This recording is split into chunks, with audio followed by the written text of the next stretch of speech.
Is depends on Z, Y Z पे depend कर रहा है, तो वाई की वैल्यू तभी मिलेगी जब जेड की वैल्यू मिलेगी। तो जेड की वैल्यू जो भी रखेंगे वैसे ही वाई की वैल्यू मिलेगी।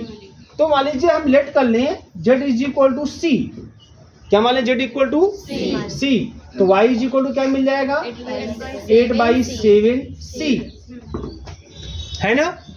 और x इक्वल टू, तो यहाँ से देखो x इक्वल टू इसको ट्रांसफर कर लें, इसको ट्रांसफर कर दें तो 2z माइनस का 3y, तो 2z जेड की वैल्यू कितनी है, तो 2z की वैल्यू कितनी है c, तो 2c माइनस का 3y की वैल्यू कितनी है 8/7 c, तो कितना मिल जाएगा x की वैल्यू, x वैल्यू कितनी मिल जाएगी, बोलिए x वैल्यू मिल जाएगी 14 24 माइनस का 10, बोलो ये सोल्यूशन मिल गया। ऐसा सोल्यूशन क्या है, ऐसा सोल्यूशन है x इक्वल टू माइनस का 10/7 c, y इक्वल टू 8/7, है ना, यहाँ पे y 8/7 c और z इक्वल टू भी कितना है आपका c, है ना, ये सोल्यूशन मिल गया। अब वो z इक्वल टू c अपने से आपने लिया है, इसका मतलब इट इज इंडिपेंडेंट, इंडिपेंडेंट मतलब अपने से आप कुछ भी ले सकते हो। ये समझ में आ रही कि नहीं आ रही है। तो नंबर ऑफ इंडिपेंडेंट केवल एक, जेड इक्वल टू सी, क्योंकि जेड ही ऐसा है जो इंडिपेंडेंट है, बात समझ में आ रही है ना। और Y depends on Z and X depends on both Y and Z, तो एक्स और वाई तो डिपेंडेंट है, लेकिन जेड हमारा कैसा है, इंडिपेंडेंट। एक बात। दूसरी बात, अब जेड की वैल्यू कुछ ले लो, आप 1 ले लोगे, जेड की वैल्यू अगर 1 ले लेते, किसी के स्थान में 1 ले लेते, तो वाई की वैल्यू मिल जाती है 8/7, जेड की वैल्यू माइनस का 10/7, तब वो सेटिस्फाई कर जाएगा दोनों को, कोई दिक्कत नहीं है। जेड की वैल्यू अगर आप 2 ले लोगे तो वाई की वैल्यू मिल जाएगा 16/7 और जेड की एक्स की वैल्यू मिल जाएगी माइनस का 20/7। जेड की वैल्यू अगर 3 ले लोगे, मतलब जेड की वैल्यू जो भी लोगे ऐसे ही वाई एक्स की वैल्यू मिलती जाएगी। ऐसे कितने, इनफाइनाइट सॉल्यूशन, ऐसे केस में इनफाइनाइट। तो जब भी नंबर ऑफ इक्वेशन कम हो, नंबर ऑफ अननोन ज्यादा हो, कभी भी याद रखिएगा, अगर आपके पास 2 इक्वेशन दे दे 3 अननोन हो, 3 इक्वेशन दे दे 4 अननोन हो, याद रखिएगा वहां पे इनफाइनाइट मेनी सॉल्यूशन एग्जिस्ट करेगा। किसी एक की वैल्यू आपको अपने से कंसीडर करना होगा तभी आप लगा पाएंगे, अदरवाइज कभी भी आप इन दोनों को सॉल्व नहीं कर पाओगे। इन दोनों को सॉल्व आप तभी कर पाओगे जब इसमें से किसी एक की वैल्यू अपने से कंसीडर करनी होगी, माननी होगी, वो इंडिपेंडेंट हो जाएगा। तो कोई भी वैल्यू दे जाओगे, उसके अकॉर्डिंग वाई की वैल्यू, उसके अकॉर्डिंग एक्स की वैल्यू मिल जाएगी आपको। और कोई भी वैल्यू दे सकते हैं, हम सी माने हैं, आप 1 मान लीजिए, आप 2 मान लीजिए, 3 मान लीजिए, सब सोल्यूशन होगा। लेकिन ऐसे सी के रूप में क्यों बोला हूँ, क्योंकि कुछ भी ले सकते हैं। तो कितने सोल्यूशन, इनफाइनाइट मेनी सोल्यूशन। बात समझ में आ रही कि नहीं आ रही है। अभी यहाँ पे आ जाओ, यहाँ पे क्या स्थिति है, कोफिशिएंट 1 2 3 3 4 4 और 7 10 12 एक्स वाई जेड और 0 0 0, ये हो गया उस फॉर्म में, होमोजीनियस है भैया, एक्स इक्वल टू 0 वाला फॉर्म। अब क्या करते हैं यहाँ पे एक्स वाई जेड और 0 0 0, अब ये डायगोनल नीचे जो 3 और 4 को 0 करना है ना, तीनों साथ को, तो R2 को लिख देते हैं R2 माइनस 3R1 और R3 को लिख देते हैं R3 माइनस का 7R1। क्लियर है। अब क्या हो जाएगा, देखिए यहाँ पे 1 2 3 ऐसे ही रहेगा, और यह 3 से गुणा 0, 3 से गुणा 6, 4 में से 6 गया माइनस का 2, 9, 4 में से 9 गया माइनस का 5, 7 से गुणा 0 माइनस का 4, 21 माइनस का 9। अब इसको 0 करना है ना, बहुत आसान है ना, खाली 0 से मतलब रखिए यहाँ पे एक्स वाई जेड और 0 0 0। क्लियर है, 0 0 0। अब बताओ, तो R3 को लिख देते हैं R3 माइनस 2R2 ना, तो यह 1 2 3 0 माइनस का 2 माइनस का 5, यहाँ 0, 2 से गुणा माइनस का 4 घटा दोगे 0, 2 से गुणा माइनस का 10 घटा दोगे तो 1 हो जाएगा। क्लियर है। क्या इसको 0 किया जा सकता है, इसको बिना डिस्टर्ब किए नहीं कर सकते। अब यहीं रुक जाएंगे, तो रैंक कितना आ गया, जो कि नंबर ऑफ अननोन के बराबर हो गया, नंबर ऑफ अननोन के बराबर हो गया, है ना, अननोन के बराबर हो गया नंबर ऑफ अननोन। और नंबर ऑफ इंडिपेंडेंट सोल्यूशन 0, हाँ, इंडिपेंडेंट सोल्यूशन ये आपको मिल जाएगा 0। बात समझ में आ रही है। और कौन सा सोल्यूशन मिलेगा, इट हैज ओनली 0 सोल्यूशन, एक ही सोल्यूशन मिलेगा, यूनिक सोल्यूशन मिलेगा, वो भी 0 solution, it has only 0 solution. मतलब यहाँ पे एक्स वाई जेड की वैल्यू क्या मिलेगी, 0 ही मिलेगी। अब तो कैसे वास्तव में है कि नहीं है, देखो ध्यान से गुणा करो, फर्स्ट रो फर्स्ट कॉलम है ना, ऐसे उठा गुणा करो, x plus Y 2i plus का 3z बराबर 0, दूसरा वाला है ना माइनस का 2i 0 का x हो जाएगा ना, माइनस का 5z बराबर 0, तीसरा वाला केवल z बराबर 0। बताओ, तो पहला z बराबर 0 मिल गया ना। अब जब मिल गया z बराबर 0 तो y बराबर 0 यहाँ से मिल जाएगा, और जब y z 0 रख दोगे तो x बराबर 0 मिल जाएगा, तो एक का सोल्यूशन नहीं मिलेगा। x बराबर 0, y बराबर 0, z बराबर 0। बोलो क्लियर है? अगर यहाँ 2 इंटू कुछ भी आता तब भी z बराबर क्या बोलते हैं, 0। क्लियर है, क्योंकि 2 तो 0 होगा नहीं। क्लियर है, मेरी बात समझ में आ रही है? तो हमारा जो system of homogeneous linear equation होता है ना, वो केवल और केवल एक ही सोल्यूशन रखता है, 0 सोल्यूशन। वो भी कब, जब मैट्रिक्स का कोएफिशिएंट मैट्रिक्स का रैंक है ना नंबर ऑफ अननोन के बराबर है। बात समझ में आ रही है ना? तभी ऐसा होगा, तो एक ही सोल्यूशन मिलेगा, इसमें नॉन जीरो सोल्यूशन नहीं मिलता, ये भी याद रखिएगा। System of linear equation doesn't have non zero solution. Non zero solution मिलेगा, ऐसा नहीं होता कि x का मान 2 आ गया, y का मान 3 आ गया। बात समझ आ रही ना? इस तरीके से इस केस में है ना, इस केस में इसमें मिल जाएंगे आपको, इसमें आपको नॉन जीरो मिल जाएंगे। बात समझ आ रही है ना? इस केस में आपको नहीं मिलेंगे, इसमें खाली जीरो सोल्यूशन मिल सकता है, और इस केस में आपको है ना नॉन जीरो सोल्यूशन मिल सकते हैं, लेकिन कितने मिलेंगे, इनफाइनाइट मेनी सोल्यूशन आपको मिलेंगे। और ये कौन सा केस है, जब रैंक जो है अननोन से कम आए। तो होमोजीनियस में 2 ही तरह के क्वेश्चन आपको दिखाई देंगे, एक जब रैंक नंबर ऑफ अननोन से कम आएगा, उस केस में इनफाइनाइट मेनी सोल्यूशन, किसी एक कोई वैल्यू अपने से कंसीडर कुछ करनी होगी, सी के आर कुछ भी मान लो अपने से, या 1 2 3 कुछ भी मान लो, उसे मानिएगा किसी है ना मतलब लेटर में के यम ऐसा कुछ, क्यों, क्योंकि इनफाइनाइट मेनी सोल्यूशन है ना, तो आप उसको दिखाइए उस तरीके से। और जब आपके number of rank number of unknown के बराबर आएगा तो कंफर्म है केवल एक ही सोल्यूशन मिलेगा। आप करके भी देखोगे तो वही आएगा, देखो आया है ना, 0 ही केवल मिलेगा, केवल 0 सोल्यूशन। नोट कर लीजिए आप।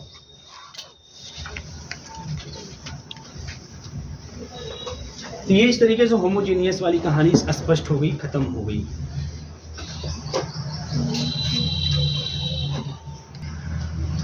ठीक है, सबसे पहले ये चीज होता है इसमें consistent and inconsistent linear equation.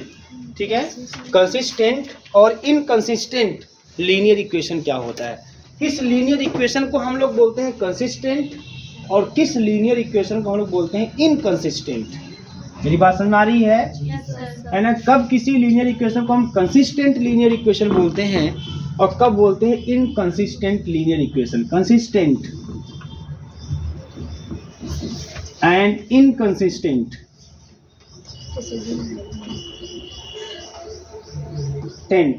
Linear equation.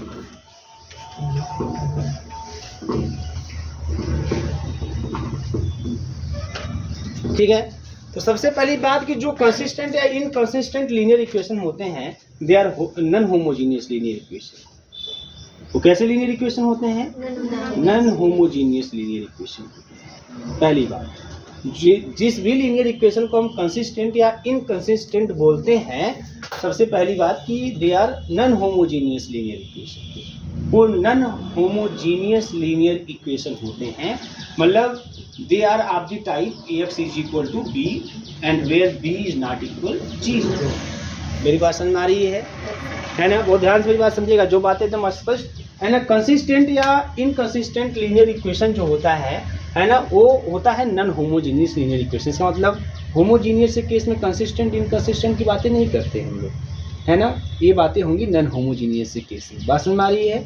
तो अब जो नॉन होमोजीनियस लीनियर इक्वेशन क्या होता है, अभी पता है आपको, x equal to b, v is not equal to 0। अब कोई भी non homogeneous linear equation consistent कब कहलाता है और कब कहलाता है इनकंसिस्टेंट। कोई भी non homogeneous linear equation consistent कब कहलाता है और कब कहलाता है इनकंसिस्टेंट। कंसिस्टेंट तब कहलाता है if they have solution, they have solution. बात समझ में आ रही है? अगर उसका सोल्यूशन एग्जिस्ट करेगा, अगर किसी नॉन होमोजेनियस लीनियर इक्वेशन का सोल्यूशन मिल जा रहा है, सोल्यूशन एग्जिस्ट कर रहा है, इसमें देखेंगे आपकी सोल्यूशन मिलेगा भी नहीं भी मिलेगा। तो जब मिलेगा solution, if they have the solution, है ना, if they possesses the solution, then that non homogeneous linear equation is called consistent है ना लीनियर इक्वेशन, तब ऐसे केस में बोलते हैं कंसिस्टेंट। मेरी बात समझ में आ रही है कि किसी भी नॉन होमोजीनियस लीनियर इक्वेशन को हम कंसिस्टेंट लीनियर इक्वेशन तब कहते हैं इफ दे हैव सॉल्यूशन, जब उसके पास सॉल्यूशन हो, जब उसका सॉल्यूशन मिले, जब उसको सॉल्व किया जा सके। बात समझ में आ रही है। और कोई भी नॉन होमोजीनियस लीनियर इक्वेशन को हम इनकंसिस्टेंट तब कहते हैं, इनकंसिस्टेंट तब कहते हैं if they doesn't have the solution, have solution. बात समझ में आ रही है ना ये चीज? मेरी बात समझ में आ गई कि नहीं आप लोगों को? अगर कोई नॉन होमोजीनियस लीनियर इक्वेशन है तो कंसिस्टेंट होगा तो उसके पास सॉल्यूशन होगा, इनकंसिस्टेंट सॉल्यूशन नहीं एग्जिस्ट करेगा। मतलब सॉल्व करने में सॉल्यूशन मिल गया तो बोलते हैं कंसिस्टेंट, नहीं मिला तो क्या बोलते हैं? इनकंसिस्टेंट। ये मेरी बात समझ में आ रही है? तो पहले आप जो हेडिंग की नहीं, आप लोग हेडिंग कर लीजिए, पर इसको लिखवा देता हूँ, ठीक है? एकदम स्पष्ट बात है, एकदम क्लियर, आपको कुछ भी सोचना समझना नहीं है, जैसे बोलूँ एकदम हूबहू उसी को फॉलो करना है, ठीक है?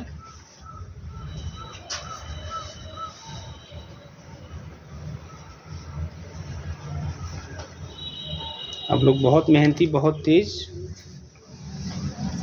हैं, लगे रहिए, आप लोग मेहनत करते रहिए।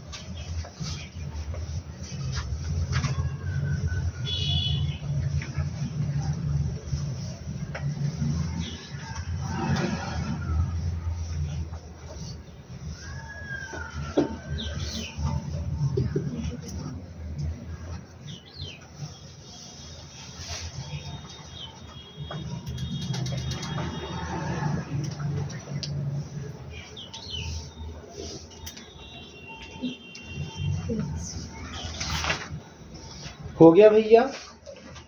Yes sir.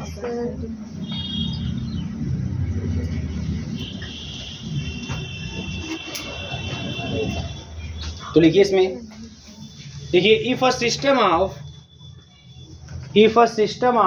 Non homogeneous linear equation, if a system of non homogeneous linear equation, if a system of non homogeneous linear equation ax is equal to b, ax is equal to b, clear है ना? has one or more solutions,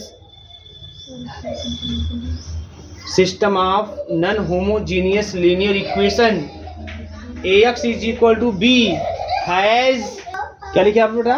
has one or more solutions, has one or more solutions, the equations are said to be consistent, the equations are said to be consistent, the equations are said to be consistent, said to be consistent, otherwise मतलब क्या मतलब कि अगर नहीं रखता है तब, otherwise they are said to be, otherwise they are said to be inconsistent, otherwise they are said to be inconsistent, they are said to be inconsistent, ठीक है बेटा? they are said to be inconsistent। अब मेरी बात बहुत ध्यान से समझने की कोशिश करिए, क्या बातें और ध्यान में रखनी है। अब यानी करिए solution of non homogeneous linear equation, solution of non-homogeneous linear equation, solution of non-homogeneous linear equation, solution of non-homogeneous linear equation, है ना? नॉन होमोजीनियस लीनियर इक्वेशन का सॉल्यूशन क्या होता है, ठीक है? चलिए देखिए मैं बता दूं आप लोगों को कुछ बातें, वो ध्यान से समझिएगा। केस फर्स्ट, पहला केस देखो, यहाँ पर ए आप जानते हैं क्या होता है, A X is equal to B में ए क्या होता है आपको पता है, बी क्या होता है पता है, एक्स क्या होता है पता है। यहाँ पे ए इंटू बी, ए बी इस पर बोलिए, ए बी, मैं बताऊँ कैसे ए बी लिखा था। वैसे ए बी कैसे लिखेंगे, ए बी कौन सा मैट्रिक्स होगा, पहले ए जो है उसको लिख देंगे, ए लिख देंगे और ऐसे ऐसे लगा के फिर बी लिख देंगे, बी के एलिमेंटों को लिख देंगे। बात समझ आ रही है? तो ऐसा जो मैट्रिक्स तैयार होगा उसको बोलेंगे हम लोग A B, matrix A B, जिसको हम नाम देते हैं आर्गुमेंटेड मैट्रिक्स। क्या नाम देंगे यहाँ पे? हाँ, जैसे ए को हम किसी कोफिशिएंट मैट्रिक्स बोलते हैं, यहाँ पे ए बी को बोलेंगे आर्गुमेंटेड मैट्रिक्स। जैसे मैं बात समझा दूँ आपको, जैसे 2x प्लस का 3y इज इक्वल टू 5 और 3x प्लस का 2y इज इक्वल टू 9 हो गया, है ना, ये इस तरीके से। तो कोफिशिएंट मैट्रिक्स क्या होगा? 2 3 3 2, ये कोफिशिएंट मैट्रिक्स हो गया। अब ऐसे करके 5 9 भी लिख देंगे, तो ये मैट्रिक्स पूरा नाम इसको बोलते हैं आर्गुमेंटेड मैट्रिक्स। ठीक है, ये डॉट का मतलब कुछ है नहीं, खाली एक हल्का सा है ना, तो बाइफरकेट कर रहा है, मतलब अलग कर रहा है और कुछ नहीं कर रहा है। ठीक है ना, तो इसको बोलते हैं आर्गुमेंटेड मैट्रिक्स, आर्गुमेंटेड मैट्रिक्स। बात समझे ना, ये आर्गुमेंटेड मैट्रिक्स, आर्गुमेंटेड मैट्रिक्स। ठीक है, तो अगर आर्गुमेंटेड मैट्रिक्स का रैंक और कोफिशिएंट मैट्रिक्स का रैंक अगर बराबर नहीं आता है, अगर बराबर नहीं आता है, then system of non homogeneous linear equation, non homogeneous linear equation